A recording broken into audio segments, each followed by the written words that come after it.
We can make this Gantt chart in Excel in less than 3 minutes. First, we're going to add our title and headings. I'm just going to call these things generic items, but feel free to fill it in with what makes sense for you. Then we need our start date and our due date.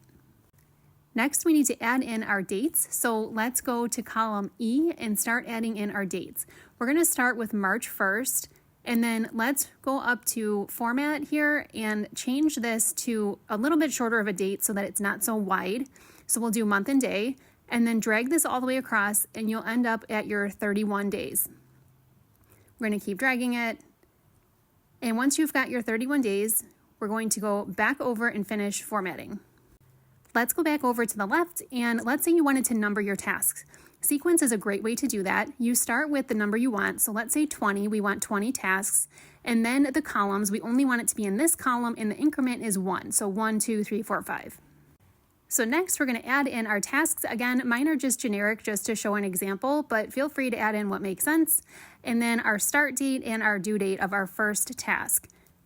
Another way to get to format is to highlight and hit Control+1. That change was an accident, so let's fix that. So now we're going to go down to date, and let's again pick the date with the month and day. I'm just going to shrink that a little bit. Now I went through and filled these in and skipped that part in the video for time's sake, but you will need to add in all of your start and due dates. So let's make our title really stand out. We're going to merge and center, and we're going to bold it, and let's make it a lot larger. I don't plan to filter this, so that's why I do merge and center, but there are other options. We're going to turn it white, really stands out, and then let's bold our headings across that top and then across the far left.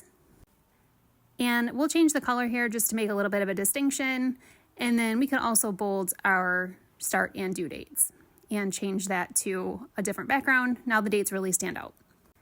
Now we're on to the actual Gantt chart of this. So let's select all of the cells just like I did and go up to Home and then Conditional Formatting, New Rule. We need to type in a formula. Now type it in exactly as shown. You need to really pay attention to the very first start date across the top and then the start and the end date across in the black. Those are the main cells that we're focused on to make this work.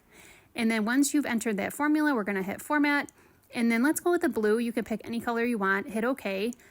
And now let's scroll over, looks good. Now, if we really want this to look nice, we could remove our grid lines, but in order to do that, we might want to change this to adding a border. So I'm just going to add a border, but you don't have to do that. It'll still stand out nicely. And then let's go to View and uncheck grid lines. Now you only have your actual grid showing. Test it out.